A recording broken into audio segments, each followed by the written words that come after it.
మన ప్రధానమంత్రి నరేంద్ర మోడీ గారి యొక్క ఎన్నికలను రద్దు చేయాలని చెప్పేసి మన తెలుగు వ్యక్తి అయితే డిమాండ్ చేస్తున్నారు. ఆయన ఎవరో కాదు, శివకుమార్ కూలిశెట్టి. సో, ఆయన టీడీపీ బోర్డు సభ్యుడిగా కూడా అంతకుముందు గతంలో చేశాడాయన. ఆయన ఈ ప్రధాని మోడీ గారి యొక్క ఎన్నికలను రద్దు చేయాలని చెప్పి డిమాండ్ చేస్తున్నారు. అసలు ఎందుకంటే అలా డిమాండ్ చేస్తున్నారు? తను గత లోక్‌సభ ఎన్నికల్లో నల్గొండ నియోజకవర్గ అభ్యర్థి నాగ పుల్లారావు 7 అఫిడవిట్లు పార్టీ బి, అదేవిధంగా కాలమ్ 8లోని కాలమ్స్‌ని ఖాళీగా వదిలేశారన్న కారణంతో ఆయన నామినేషన్‌లను ఎన్నికల సంఘం తిరస్కరించిందని ఈయన గుర్తు చేశారన్నమాట. సో, ప్రధాని మోడీ అఫిడవిట్‌లో కూడా అదే పార్ట్ బి కాలమ్ 8లో పలు కాలమ్స్ ఖాళీగా ఉన్నప్పటికీ ఆయన నామినేషన్‌ను ఆమోదించిందని చెప్పారాయన.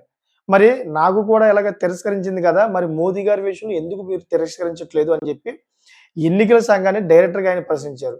మరి యూపీలో ఆయన గెలిచారు కదా! ఆయన కూడా అదే విధంగా ఫామ్‌లోని అన్ని ఖాళీగా వదిలేశారు. సో, ప్రధాని మోడీ గారిది, నాది కూడా సేమ్ ప్రాబ్లమ్ కదా! నాది మాత్రమే తిరస్కరించి ఆయనది ఏ విధంగా పక్షపాతంగా వైఖరి చేశారు మీరని చెప్పేసి ఎన్నికల సంఘం అయితే విరుచుకుపడ్డాడు.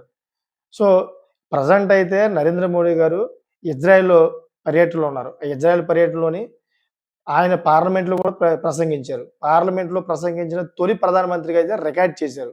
ఎందుకంటే మన భారతదేశం నుంచి ఇజ్రాయెల్‌లో పార్లమెంట్‌లో ప్రసంగించిన వ్యక్తి ఇప్పటిదాకా ఎవరూ లేరు.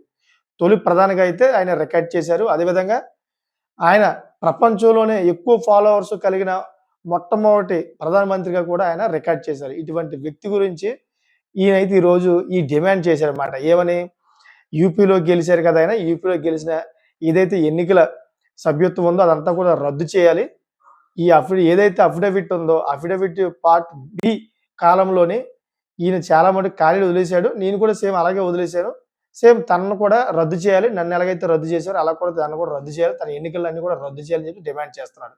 మీకేమనిపిస్తుంది? సమన్వయ న్యాయం ఈయన అడిగింది కరెక్టా కాదా అనేది మీరు కామెంట్ చేయండి. అదేవిధంగా నచ్చితే గనుక లైక్ చేసుకొని సబ్స్క్రైబ్ చేసుకుంటారని కోరుకుంటున్నా. Thanks for watching friends.